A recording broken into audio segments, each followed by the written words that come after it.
Greetings, insightful viewers, and welcome to Planet Earth, our loving home. This week we examine the wasteful taxpayer-funded subsidies given to the livestock industry.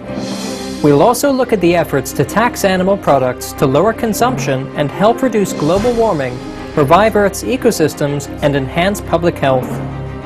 The onset of the industrial age in the early 1800s brought about major changes in human activities in areas such as manufacturing, mining, transportation, and agriculture. And over the last 50 years, especially in developed countries, consumption of animal-based foods, namely meat, fish, eggs, and dairy products, has been on the rise. Specifically, back in 1950, world meat consumption was 47 million tons. And by 2005, it had risen to an incredible 260 million tons, or over 5 times the 1950 amount. During that same period, the human population had only doubled. Today, animal-based foods are typically inexpensive. In fact, relative to production costs, in many cases, animal products cost even less than plant-based foods, whose production cycle consumes very little of our planet's resources. How can this be?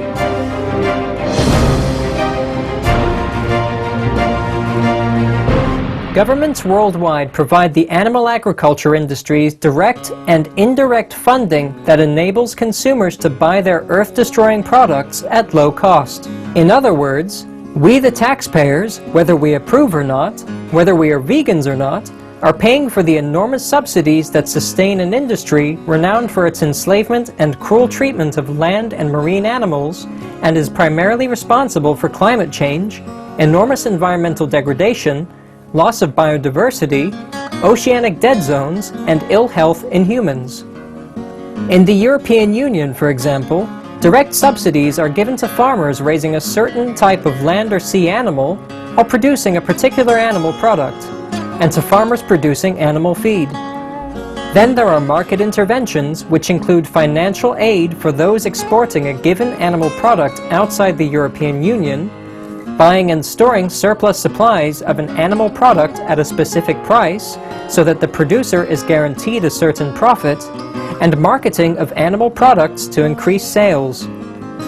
As the Nutrition Ecology International Center, an interdisciplinary scientific committee established with the purpose of investigating the impact of all stages and methods of food production and consumption, points out what's even more astonishing and incredibly illogical is that when zoonotic disease outbreaks occur, such as mad cow disease, avian influenza or swine flu, and a government heartlessly orders thousands to millions of possibly infected animals killed, livestock farmers often receive compensation from the government, even though these illnesses have arisen due to intensive farming practices.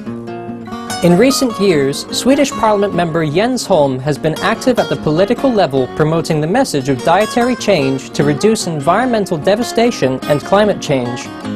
In 2007, while a member of the European Parliament, he co-wrote the report The Livestock Industry and Climate.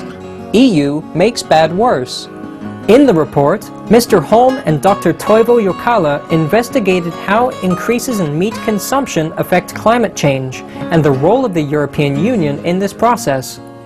They concluded by presenting the following specific demands that can be carried out on both the European Union and national levels.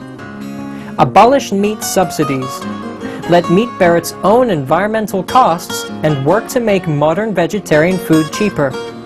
The report also discussed the subsidies and other market intervention measures designed to benefit the livestock industry in the 2007 European Union budget, an amount totaling approximately 3.5 billion euros.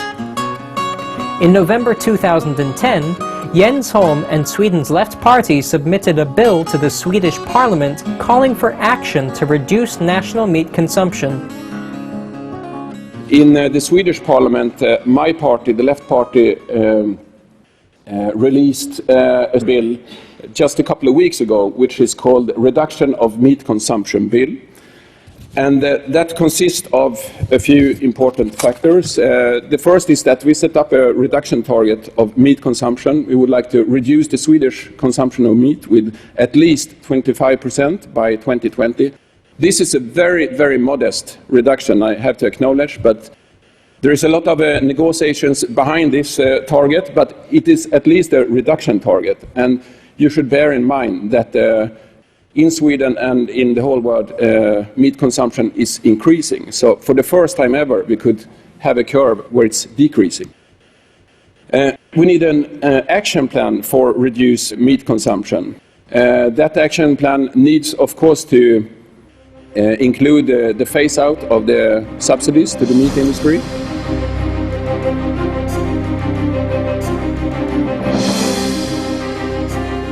It could also include tax meat. Personally, I think this is probably the most effective tool if we put a price on what pollutes. Well, we do that in a lot of other aspects, but we don't do it with meat. In Sweden, we have huge taxes on cigarettes and alcohol, for instance. That is because we want people to consume less of alcohol and tobacco, and I think that's excellent. But why don't we do the same with meat? If we do that with meat, I think it's important to use the money we raise from this meat tax in order to subsidize, cut the VAT, for instance, on vegetables. So normal households, they should not be punished by such a tax. In 2007, the Dutch Bureau for Economic Policy Analysis advocated a tax on meat in the Netherlands and projected that such a tax would decrease the nation's meat consumption by 2/3. Dr. Jan Terlouw, the former Deputy Prime Minister of the Netherlands, spoke with our Supreme Master Television correspondent about his thoughts on taxing meat. Als je ziet hoe we dieren houden, uitsluitend om ze op te kunnen eten, hoe een soort van non-leven we ze geven, totaal gespeend van alles wat voor zo'n dier natuurlijk is, dan is dat alvast een reden om te zeggen dat moet zo niet. Bovendien is het eten van vlees, als het gaat om het energiegebruik en in het algemeen het gebruik van de aarde, is ontzaglijk veel duurder en slechter dan het eten van granen of vruchten enzovoort. Als je een accijns op vlees zou heffen, dan zal vleeseten teruggedrongen worden. En daar ben ik een voorstander van, om de redenen die ik noemde. Ik citeer over de artikel die u samen met Hans Bij hebt vermeld. Het was vlees is geen basisbehoefte, maar het verminderen van de consumptie daarvan is wel een basisbehoefte. Wat is uw argument om in te voeren van belasting? Zou het effect hebben? Hoeveel effect het heeft weet je natuurlijk nooit. Maar we zien dat overheden hebben accijns op alcohol, accijns op tabak. In de eerste plaats toch om het gebruik te ontmoedigen en terug te dringen. Iets soortgelijks geldt voor vlees. En er zijn veel meer mensen in ons soort welvarende staten die te dik zijn dan die te mager zijn. Er zijn veel meer mensen die ziek worden door obesitas, door te veel en te zwaar en te vet eten en te veel eiwitten eten, dan mensen die door gebrek mager zijn. Dus er is alle reden om dat eens flink onder de loep te nemen. En als je nou vaststelt dat het eten van veel vlees beslist niet gezond, waarom zou je dan niet datzelfde middel wat je gebruikt voor alcohol en tabak, om het te ontmoedigen? Dus ik vind een accijns op vlees, dat kan best. En bovendien, in de Europese regelgeving mag je van alles niet, maar je mag wel als land accijns heffen. Dus ik ben ervoor dat we dat doen. Hans Bij, Director of Pigs in Peril and Animals and Rights, and a lawyer from the Netherlands, now discusses the artificially low prices for animal products. Over het algemeen hebben de dieren een slecht leven. Het kost een hoop water, het kost een hoop ruimte. Mensen eten veel te veel vlees. Dus dat kun je verminderen door vlees duurder te maken. Vlees is veel te goedkoop. Dus als je kijkt bijvoorbeeld naar kippenvlees, dat is sinds 1960 7 keer zo goedkoop geworden. En varkensvlees is 2,5 keer zo goedkoop geworden. Terwijl wij zelf dus sinds 1960 veel rijker zijn geworden. Dus vlees kost ten opzichte van vroeger echt bespottelijk weinig. Het voordeel van accijns is dat Nederland het eenzijdig kan heffen. Dus je bent niet afhankelijk van de EU. Het voordeel is dat het heel goed te controleren is. Het is een eenvoudige manier om te heffen. En als je bijvoorbeeld €1 per kilo doet, dan hebben wij uitgerekend, dan levert dat 1,5 miljard per jaar op. Vanuit de EU wordt heel veel subsidie gegeven voor het maken van reclame. Dus wat ze eigenlijk promoten is weer meer vlees consumeren. Terwijl we net hebben gezien dat het slecht is voor het milieu, slecht voor de dieren en de mensen veel te veel vlees eten. Dus het is een absurd weggegooid geld. To recap, when calculating the bill for animal products, the tab is long. Earth's gifts of sweet water, fertile soil, and pure air are utterly befouled. Animals are systematically exploited and abused. Climate change is accelerated as producing and consuming animal foods is the largest source of human-induced greenhouse gas emissions on the planet. And healthcare costs continually rise from people eating artery-clogging meat, dairy, and eggs. To save our planet in this critical hour, not only must all governments remove subsidies and economic incentives promoting animal products, those funds should be redirected to encourage eco-friendly occupations such as organic vegan farming. In turn, there will be a rise in demand for plant-based foods, creating jobs in other food sectors that are truly kind to our earth and animal co-inhabitants. One way to enact such reforms is citizen action. On many occasions, Supreme Master Ching Hai has encouraged people all over the world to contact their government representatives to inform them about the benefits of the vegan lifestyle, so that these leaders are aware that a switch to animal-free foods is the quickest way to stop climate change, and that society wants their help in making this transition a reality right away. We need all the help from the government. We need you also to write letters to your government or any government that you think fit.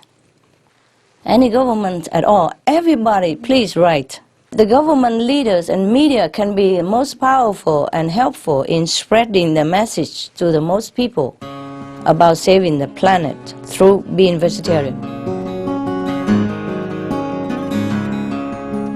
The government leaders need our faith and encouragement more, because we really need their leadership to bring about wide-scale change.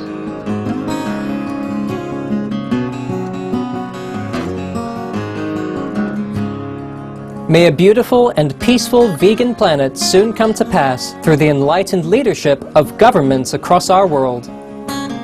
For more information about Jens Holm's bill to reduce meat consumption, please visit www.jensholm.se/2010/reduction-meat-consumption-bill. Thank you for joining us today on our program. Enlightening Entertainment is up next after Noteworthy News. May we soon see the stabilization of our planet's climate and ecosystems through humanity's rapid adoption of the vegan diet.